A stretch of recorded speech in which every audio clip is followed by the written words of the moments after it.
ہماری طرف سے آپ سب کو سلام۔ ہم آپ کو گارڈینز آف فیتھ کے یوٹیوب چینل پر خوش آمدید کہتے ہیں۔ ہمارے اس چینل کو لائک کریں اور زیادہ سے زیادہ سبسکرائب کریں، بیل آئیکن کو دبانا مت بھولیے گا تاکہ ہماری آنے والی تمام نئی ویڈیوز کا نوٹیفیکیشن سب سے پہلے آپ تک پہنچ سکے اور آپ احسن طریقے سے دینی اور مذہبی باتوں کو سیکھ سکیں۔ ہم آج 14 اگست کے موقع پر اہل پاکستان کو جشن آزادی مبارک کہتے ہیں۔ پاکستان زندہ باد۔ اور آج ہم پادری شراز صاحب کے ساتھ مل کر سیکھیں گے کہ اعلیٰ اقتدار اور اعلیٰ حکومتوں کے تابع کس طرح سے اور کیوں رہنا چاہیے۔ شکریہ۔ ان کے کلام میں آج کی تلاوت پہلا پطرس 2 باب اس کی 13 آیت سے لے کے 17 آیت تک تلاوت کریں گے۔ خداوند کی خاطر انسان کے ہر ایک انتظام کے تابع رہو، بادشاہ کے اس لیے کہ وہ سب سے بزرگ ہے، اور حاکموں کے اس لیے کہ وہ بدکاروں کی سزا اور نیکوکاروں کی تعریف کے لیے اس کے بھیجے ہوئے ہیں، کیونکہ خدا کی یہ مرضی ہے کہ تم نیکی کر کے نادان آدمیوں کی جہالت کی باتوں کو بند کر دو، اور اپنے آپ کو آزاد جانو، مگر اس آزادی کو بدی کا پردہ نہ بناؤ، بلکہ اپنے آپ کو خدا کے بندے جانو، سب کی عزت کرو، برادری سے محبت رکھو، خدا سے ڈرو، بادشاہ کی عزت کرو۔ خدا ان کے کلام کے پڑھے اور سنے جانے پر اس کی خاص برکت ہو، آمین۔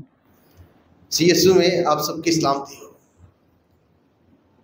ہم سب اس بات سے بخوبی واقف ہیں کہ اگست کا مہینہ پاکستان میں آزادی کا مہینہ ہے، اور کل یعنی 14 اگست کو پاکستان میں بسنے والا ہر شہری آزادی کے دن کو بھرپور طریقے سے منائے گا۔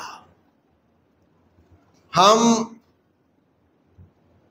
بطور مسیحی چرچ میں 14 اگست کو مناتے رہے، لیکن اس دفعہ میں چرچ کی انتظامیہ کا، ایلڈر صاحبان کا شکر گزار ہوں کہ اس دفعہ ہم نے چرچ کے اندر کسی بھی طرح کی آزادی کے پروگرام کا اہتمام نہیں کیا ہے، کیونکہ ان پروگرام میں جو ٹیبلو پروگرام ہم کرتے ہیں وہ کسی بھی طرح سے خدا کے کلام کے مطابق نہیں ہے۔ ایک لحاظ سے ہم جب ایسے پروگرام کرتے ہیں تو چرچ جو خدا کے تقدس کی جگہ ہے اسے کسی حد تک انٹرٹینمنٹ کی جگہ بنا دیتے ہیں۔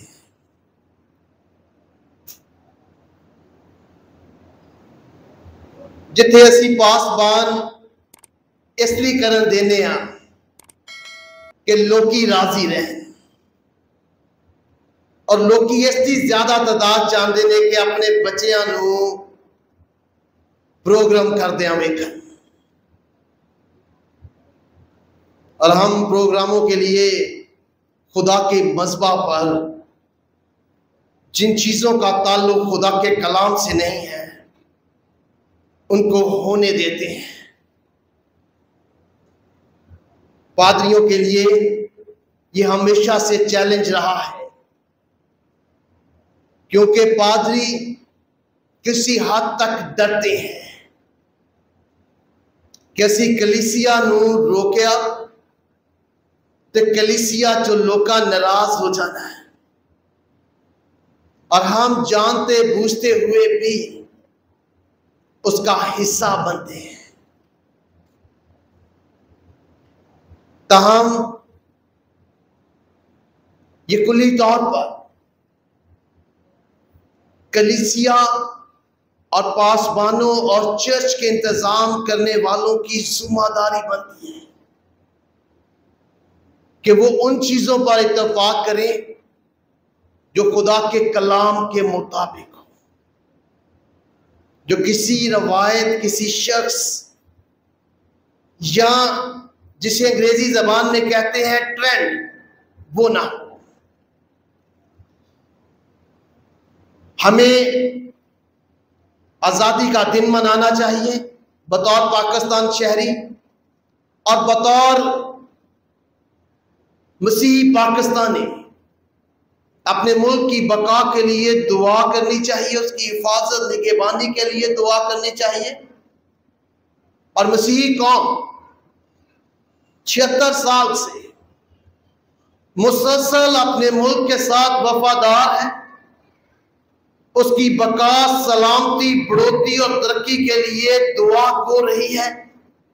اور خدا کے فضل سے آنے والے سالوں میں بھی پاکستان کی سلامتی کے لیے دعا گو رہے گی. اور نہ صرف ہم نے آج ملک کی سلامتی کے لیے دعا کرنی ہے، بلکہ مسیحی اداروں میں، چرچز میں ہر اتوار پاکستان کی سلامتی کے لیے دعا کی جاتی ہے. اور نہ صرف ہم، بلکہ اگر ہم تاریخی پس منظر کا مطالعہ کریں تو مسیحیوں کا کردار ہمیشہ سے مثبت رہا ہے. اور یہ مثبت کردار انہیں مسیح یسوع کے شاگرد ٹھہراتا ہے. اگر ہم پاکستان کی آزادی کی جدوجہد کی بات کریں تو اس میں مسیحیوں کا بڑا اہم اور کلیدی کردار رہا ہے. 1855 میں آل انڈیا نیشنل کانگریس کا قیام مسیحی رہنماؤں کی قیادت میں ہوا، جس نے اس وقت کے نوجوانوں کو اپنی طرف اٹریکٹ کیا، متوجہ کیا، جس کی بنیادی وجہ یہ تھی کہ اس کا مقصد یہ تھا کہ اس خطے میں درپیش مسائل کو کس طرح سے حل کیا جا سکے. اور اس آرگنائزیشن نے، اس پارٹی نے آزادی کی جدوجہد میں اویئرنیس دی اور ایک اہم کردار ادا کیا. اس کے علاوہ سر جوزف ایک ایسا شخص تھا جو وائس رائے کونسل کا ممبر تھا اور ہندوستان ٹائم کا ایڈیٹر تھا، اور وہ اپنی کالم نویسی کے ذریعہ سے جو ہے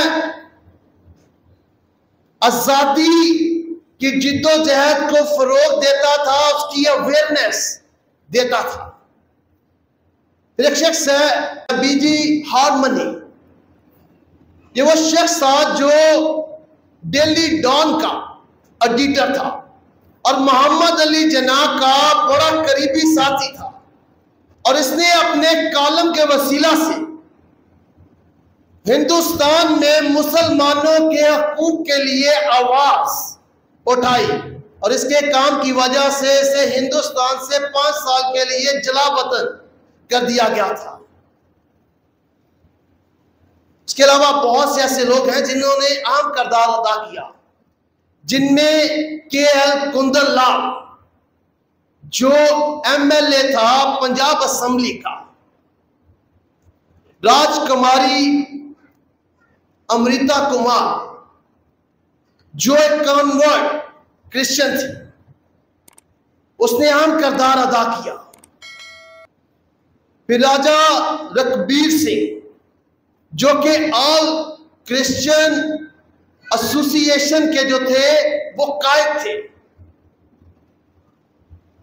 ریورنڈ اینڈریو، مسٹر جان برائٹ اور فارسی مسیحی ایرک نمایاں ہیں. ان کا بہت اہم کردار رہا ہے آزادی کی جدوجہد میں. اور علماء کے مطابق قائد اعظم محمد علی جناح اپنی تقریروں میں بہت دفعہ مسٹر برائٹ کے الفاظ کا اقتباس کرتے تھے.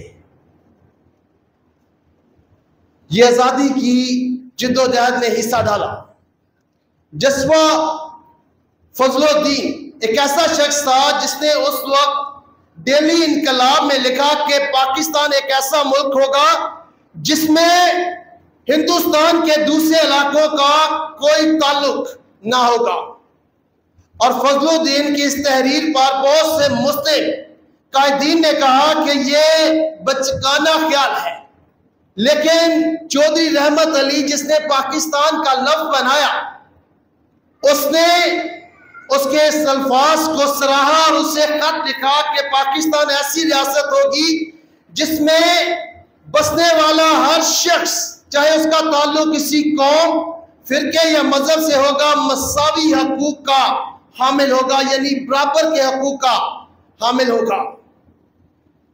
یہ آزادی کی جدوجہد نے کہاں مرحلہ تھا۔ پھر جو پاکستان کے تعلیمی ادارے ہیں، انہوں نے پاکستان کی جدوجہد میں اہم کردار ادا کیا، جن میں ایف سی کالج لاہور ہے، مرے کالج سیالکوٹ ہے، بیندرا کانوینٹ سکول بمبئی ہے، اور سینٹ سٹیفن کالج دہلی ہے، کنیڈ وومن کالج لاہور ہے۔ یہ ایسے تعلیمی ادارے ہیں جنہوں نے پاکستان بنانے کی تاریخ چلانے والے لوگوں کو پیدا کیا۔ انہوں نے وہاں سے تعلیم حاصل کی، جن میں علامہ اقبال جنہوں نے پاکستان کا خواب دیکھا، محمد علی جناح جنہوں نے پاکستان کو قائم کیا، اور جس نے پاکستان کا لفظ بنایا، انہی اداروں کی پیداوار ہے۔ یہ وہ رہنما ہیں جو مسیحی اداروں نے پیدا کیے ہیں، جو پاکستان میں اس کی بناوٹ میں اہم کردار انہوں نے ادا کیا ہے۔ پھر مسیحیوں کے چند اور اہم باتیں میں بتا کر پھر خدا کے کلام سے مختصر طور پر آج کے حوالہ سے ہم سیکھیں گے، اور وہ یہ ہے کہ 1928 میں آل پارٹی کانگریس جو ہے وہ کلکتہ میں بلائی گئی، جس میں ہندوستان کے تمام مذہبی پارٹیوں کو بلایا گیا تاکہ ایک لائحہ عمل بنائے کہ کس طرح سے ہندوستان کے آنے والے دنوں کے نظام کو چلائیں گے۔ اس میں نہرو نے اپنی رپورٹ پیش کی، جو نہرو رپورٹ کے نام سے مشہور ہے، اور اس میں ہندوستان کو آزاد کرنے کی بات کی گئی تھی، لیکن قائد اعظم محمد علی جناح نے اسے مسترد کیا اور 14 نکات پیش کیے، اور جتنی کرسچن پارٹیز تھیں انہوں نے نہرو رپورٹ کو رد کیا تھا، اور محمد علی جناح کے 14 نکات کے جو حق میں ہے وہ ووٹ دیا تھا۔ اس کے بعد 23 مارچ 1940 کو قرارداد لاہور منظور ہوئی، اور اس میں مسیحی رہنماؤں کو بلایا گیا، اور قرارداد لاہور کے پیراگراف نمبر 2 میں اقلیتوں کی نمائندگی اور جذبات کو جو ہے بیان کیا گیا ہے۔ پھر 28 جون 1947 کو دیوان بہادر ایس پی سنگھا نے پنجاب قانون ساز اسمبلی کے سپیکر ہوتے ہوئے پاکستان کے حق میں ووٹ دیا، اور 11 اگست 1947 کو قائد اعظم نے تقریر کی اور کہا کہ پاکستان میں جتنی اقلیتیں ہوں گی، جتنے لوگ ہوں گے، انہیں مساوی کے حقوق حاصل ہوں گے، برابر کے حقوق حاصل ہوں گے۔ اور پھر 14 اگست 1947 کو پاکستان معاف کے وجود میں آیا۔ آج 76 سال کے بعد بھی قائد اعظم کا وہ خیال جو ہے، وہ تقریر جو ہے مکمل نہیں ہوئی، کیونکہ اقلیتوں کو، مسیحیوں کو، سکھوں کو، ہندوؤں کو وہ برابر کے حقوق حاصل نہیں ہیں۔ مسیحیوں پر ظلم بھی ہوتا ہے، ان پر ستم بھی کیا جاتا ہے، انہیں دکھ بھی پہنچایا جاتا ہے، تو بھی مسیحی جو ہے وہ پاکستان کی حکومت اور پاکستان میں اختیار رکھنے والوں کے تابع اور اپنا مثبت رویہ رکھتے ہیں، اور یہ اس لیے ہے کیونکہ خدا کا کلام جو ہے ہمیں اس بات کی تعلیم دیتا ہے۔ جیسا کہ پہلا پطرس اس کے دوسرے باب کی 13ویں آیت میں لکھا ہے، خدا کی خاطر انسان کے ہر ایک انتظام کے تابع رہو۔ اور یہ خدا کے پاک کلام میں مسلسل دہرائی جانے والی تعلیم ہے۔ رومیو 13واں باب اس کی پہلی آیت میں لکھا ہے ہر ایک شخص اعلیٰ حکومتوں کے تابع دار رہے، کیونکہ کوئی حکومت ایسی نہیں جو خدا کی طرف سے نہ ہو، اور جو حکومتیں ہیں وہ خدا کی طرف سے مقرر ہیں۔ اس لیے مسیح جو ہیں وہ ہمیشہ سے اپنا مثبت کردار ادا کرتے ہیں اور خدا کے کلام کے مطابق حکومتوں کے تابع رہتے ہیں، اگرچہ ان کے ساتھ برابر کا سلوک نہیں کیا جاتا۔ اور ہم ایسا اس لیے کرتے ہیں کیونکہ یہ خدا کے کلام کے مطابق ہے۔ اگر ہم پطرس کے خط کا پس منظر تھوڑی دیر کے لیے دیکھیں تو جب پطرس نے خط لکھا تو جن لوگوں کو لکھا وہ رومی حکومت کے تابع تھے، اور رومی حکومت نے مسیحی ہونا ایک انتہائی مشکل حالات میں سے گزرنا تھا، کیونکہ اگر کوئی مسیح یسوع پر ایمان لاتا تھا تو اس کے لیے ممکن تھا کہ وہ اپنی جان کو قربان کر دے، ممکن تھا کہ وہ اپنے کاروبار کو قربان کر دے، ممکن تھا کہ وہ اپنے عزیز و اقارب کو قربان کر دے، ممکن تھا کہ اس کا گھرانہ خاندان نہ رہے۔ ان حالات میں پطرس نے یہ خط لکھتا ہے اور ان سے کہتا ہے کہ تم نے جس طرح کا رویہ وہ تم سے رکھتے ہیں، تم نے ویسا رویہ نہیں رکھنا ہے، بلکہ تم نے ان کے اختیار کے تابع رہنا ہے۔ تو سوال یہ پیدا ہوتا ہے کہ کیوں اس نے ایسا کہا؟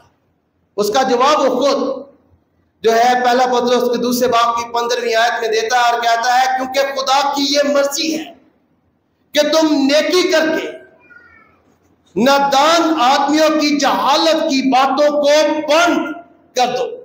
مسیحیت میں انتشار کی، بغاوت کی، کسی بھی طرح کے برے کام کرنے کی تعلیم نہیں دی گئی ہے، بلکہ جہاں ہم رہتے ہیں، جس کے اختیار میں رہتے ہیں، اس کے تابع رہنے کی تعلیم دی گئی ہے۔ اور جب پطرس یہ کہتا ہے کہ تم خدا کی خاطر انسان کے ہر ایک انتظام کے تابع رہو، تو اس سے یہ مراد نہیں ہے کہ ہم انسانوں کے تابع ہوتے ہیں، ہم اس اختیار کے تابع ہوتے ہیں جو خدا کی طرف سے انہیں دیا گیا ہے۔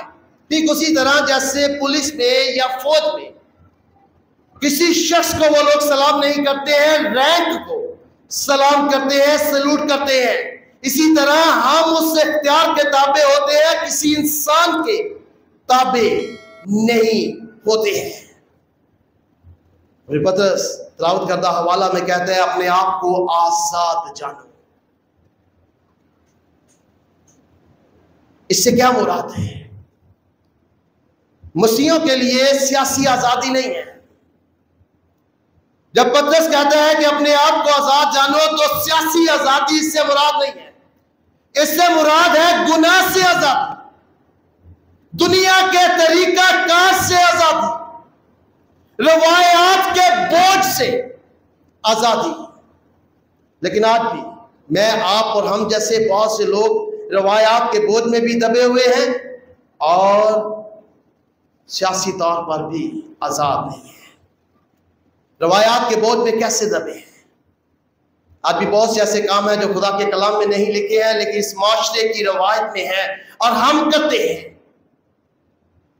30واں 10واں 40واں کہیں خدا کے پاک کلام میں موڑویں مکان نہیں ہے، لیکن اسی کرنے ہیں کیونکہ ہم روایات کے بوجھ میں دبے ہوئے ہیں، حالانکہ خداوند یسوع مسیح نے ہمیں ایسے بوجھوں سے آزاد کیا ہے۔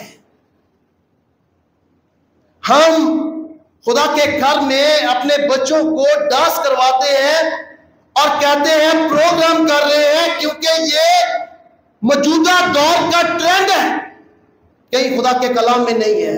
ان چیزوں سے خدا نے ہمیں آزاد کیا ہے۔ یہ گھر خدا کا چرچ، خدا کا گھر، خدا کا مذبح خدا کے جلال کے لیے ہے، کسی اور مقصد کے لیے نہیں ہے۔ اس لیے پطرس کہتے ہیں اپنے آپ کو آزاد جانو، لیکن اس آزادی کو بدی کا پردہ نہ بناؤ، بلکہ اپنے آپ کو